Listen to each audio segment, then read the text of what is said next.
And I just think that it's been handled horrifically in our sport, and two world number ones both getting done for doping is disgusting for our sport. It's a horrible look. And yeah, the tennis integrity right now, and everyone knows it, but no one wants to speak about it. It's awful. Like, it's actually awful. And it's not okay. So I know that people don't like when I just speak out about things and be honest about things, but for someone, a kid that grew up playing tennis, and I enjoyed the competition, I enjoyed playing, you know, I can get emotional, I can throw a racket, but that's nothing compared to cheating and taking performance-enhancing drugs. That's ridiculous, in my opinion. So yeah, I'm not going to shut up about it anyway. So your question is, do I think that he failed 2 steroid drug tests? Which factually happened. He did fail 2 doping tests at separate times as well. It wasn't one after the other. They were a different time frame. So, I mean, if you think that that's the way that it got in his system, if that's how you think it's happened, then, but, I mean, if he didn't do anything wrong, then why did they take his prize money and points away? Obviously, they found something wrong with it, and then obviously WADA's appealed it because of all this, like, you know, I mean, I look where I was at 18 months ago, and, you know, I had the surgery. It's been about 16 months, and I honestly never thought I'd be back playing at this level, and even just, you know, entering an event like this, preparing and doing all the right things. But it was just surreal to be back out there, and I took it all in, and yeah, I'm really excited to just go out there and just play tennis. And, you know, I saw Novak in the gym and playing doubles with him.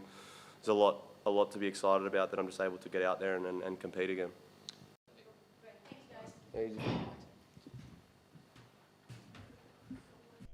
Recent doping incidents involving tennis stars Jannik and Iga Swiatek have sparked significant controversy, with critics, including Australian player Nick Kyrgios, expressing concerns about the way these cases have been handled by authorities.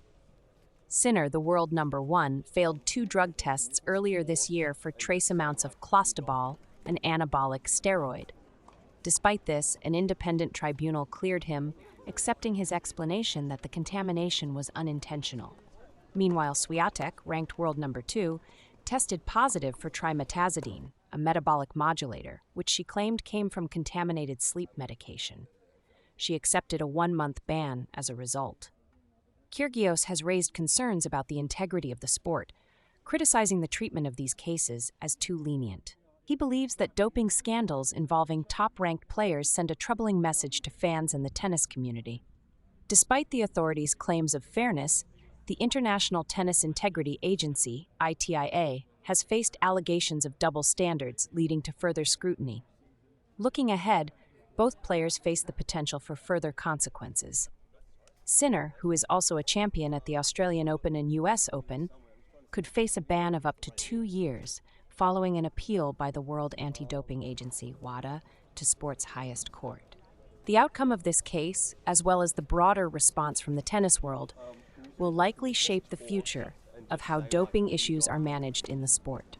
As the investigation into these incidents continues, the tennis community and fans alike will be watching closely to see how the authorities address these concerns and whether the integrity of the sport can be restored.